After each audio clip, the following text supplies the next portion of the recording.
Ayan na, mega loud shoutout. Good morning, good afternoon, good evening guys. Ano kung saan man panig ng mundo, abot itong ating content. Dito tayo sa Las Piñas sa public market. Kasama natin si Tita Malulipana, Diwata, and buong team ng vendors sa party list Suyod Palengke. Siyempre nandito tayo para mamigay ng t-shirt, apron at sombrero. Magpapalaro din si Diwata at mamigay ng mga papremyo no sa mga mananalo. Isa panoorin nyo ang aming Suyod Palengke dito sa Las Piñas sa public market na pangungunahan ni Tita Malulipana ng vendors sa party list. Ito guys. Tita Malulipana.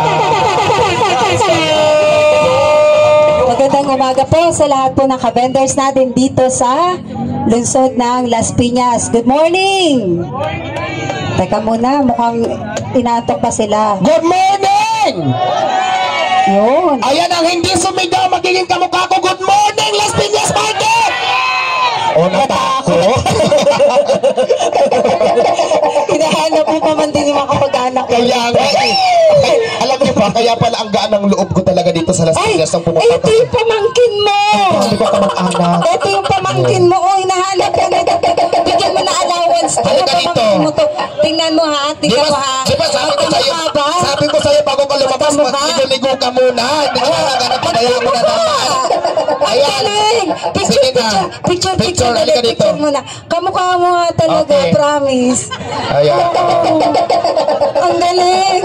Ayan. Bigyan mo ng baan niya, pamerienda. Meron na, binigyan ko na. Okay. Once again, balik tayo, Tita Malulipana, para mas maintindihan natin at malaman natin kung paano makakatulong si Vendors Party List para po sa lahat ng maninindang Pilipino. Palapakan natin once again, Congresswoman Tita Malulipana. Okay, good morning po ulit. Good morning po ulit. Syempre, muli po magpapasalamat tayo kay President at pamangkin, andito tsuhin mo. Press money. Ang gwapo na tsuhin mo.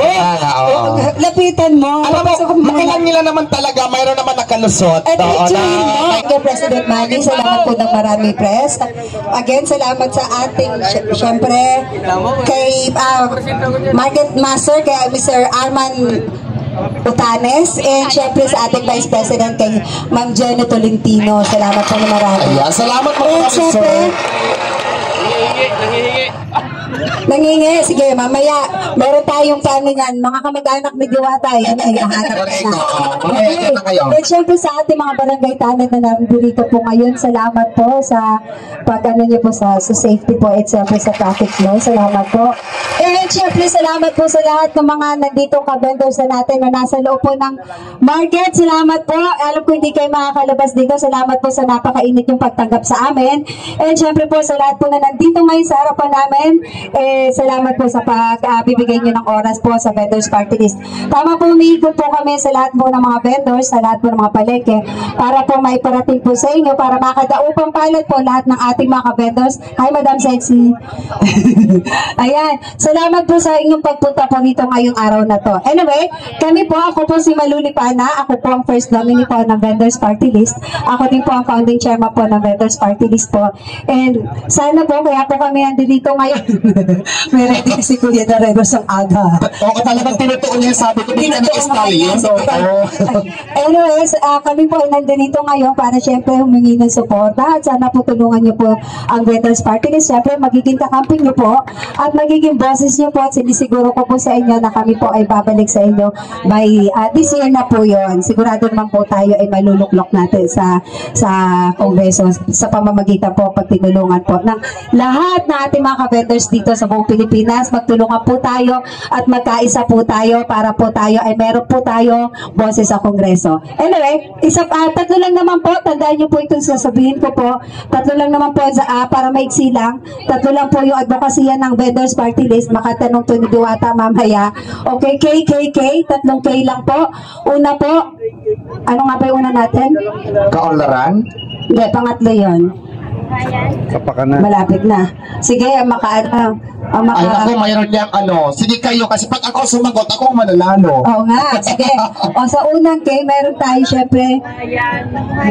Kapakanan. Ha? Kapakanan. Kasilagan.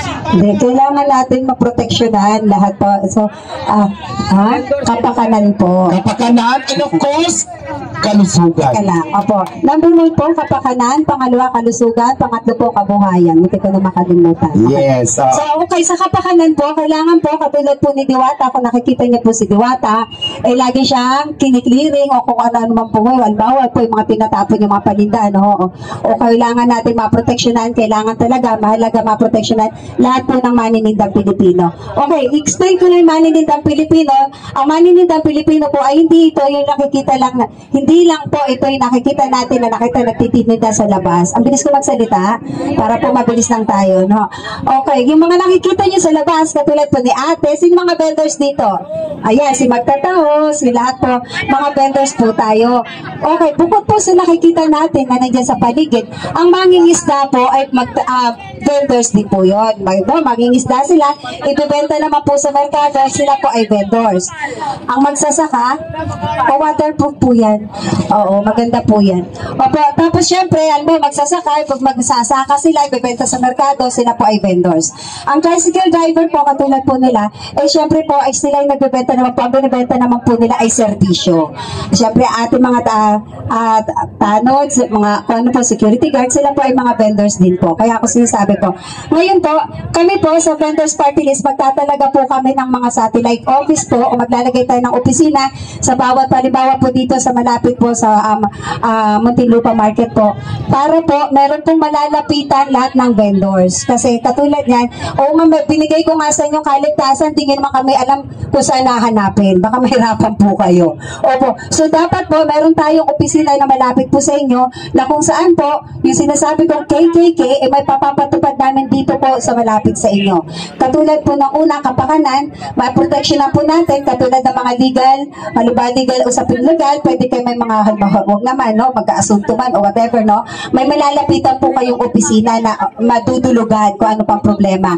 O kaligtasan po, dapat may nakabantay po kami sa inyo na dapat po safe po lahat ng mga vendors na nakapatalaga po dito po sa malapit sa palengke po. Okay, bukod po sa kapakanan, meron po tayong kaligtasan, number 2 po, kasi sa totohanan lang po, ang kaligtasan po, ang mga vendors po, lalo na po yung nasa, ganito po, nasa mga merkado, napakalapit po nila sa sakit. Gawa ng syempre, maulanan, maarawan, maano ng uso, kung ano-ano man po, syempre napakalapit po sa sakit nito.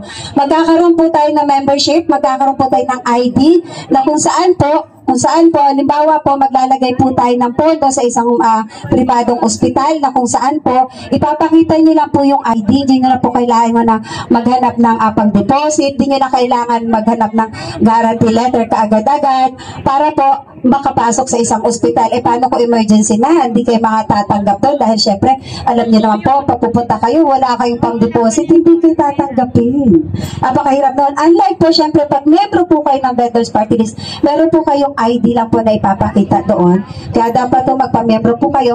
Ipapakita niyo lang po ito sa isang ospital na accredited po ng Vendors Party List para po tatanggapin po kayo. Kasi kami, ang gobyerno naman po may pondo dyan. Ang problema lang, wala pong nagpapa-implement o wala pong kasi wala pong representative o wala pong representante ang mga vendors po patungo po dito. So napakahalaga po nito ang ating kalusugan. Maglalagay din po tayo ng mobile clinic kung saan po nakatalaga lang o exclusive lang para sa mga ating mga kapwa vendors o sa ating mga kapwa members po ng Vendors Party List. Pangatlo po syempre, ang kaunlaran, papasok po dito syempre ang problema lagi ng mga magtitinda o kahit halimbawa, ako ay isang may bahay, ako ay may bahay, ano? Tapos gusto ko magtinda o magpahulugan ng kung ano, wala akong puhunan. Napakahalaga po sa kaunlaran na meron po tayo dahil may satellite office tayo dito na pwede kayong manghiram ng puhunan. Ang gobyerno meron din itatalagang budget para dyan na pwedeng paikutin. Magtatay tayo ng kooperatiba na kung saan yung pong ilalagay nyo na magpapairam sa inyo, kayo rin po ang magtatalaga. Napakahalaga po nun. Opo. Ayun, sexy ni ate. Ayun. So, napakahalaga po ng 3K. Tandaan niyo po, baka tanong ni Mama yung Diwata sa inyo. So, yung po mga ganong bagay po na napakahalaga para, kaya namin in-explain sa inyo na para at least alam niyo po. Kasi kalimitan, sinasabi niyo, pag ang party list, pag nanalo, wala na yan, mahirap na hanapin.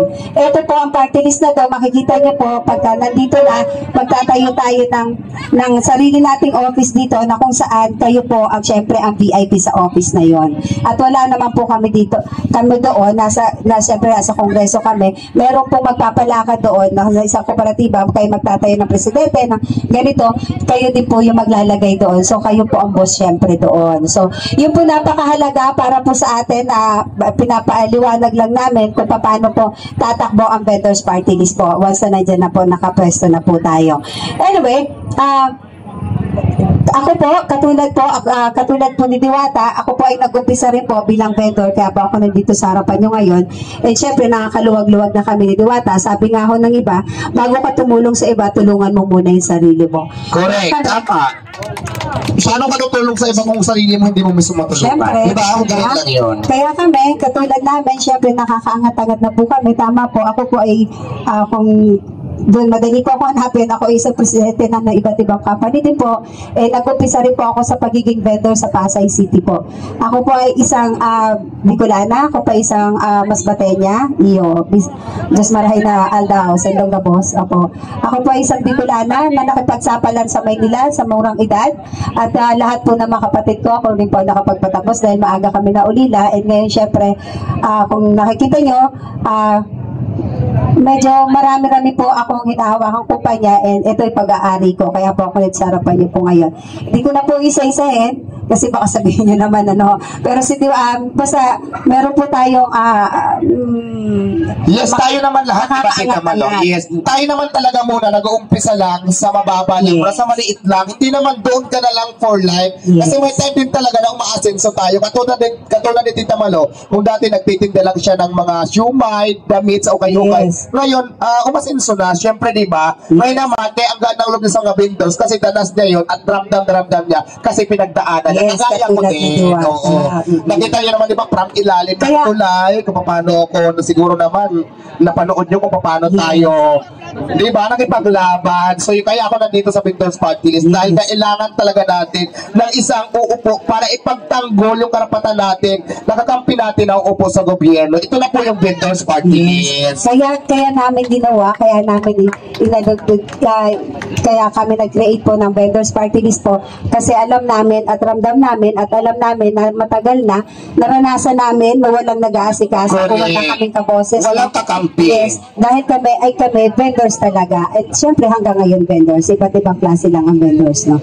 So kami lang medyo nakakaangat-angat na kasi minsan pag sinabi na ay vendors ang bakit maganda yung sasakyan, naka-land lahat ng vendors, yun talaga yung mga kaya sa buhay. Tama ba? Dapat, diba? tayo mga vendors, tayo ang unang aangat. Bakit? Dahil sa ating dumadaan ng pera. Correct. At napakahalaga po ng ginagampanan na sa lipunan ng mga vendors. Imagine nyo kung walang palengke, walang nagtitinda, ano mangyayari sa mga tao? Wala tayong kakainin. Ano mangyayari sa atin?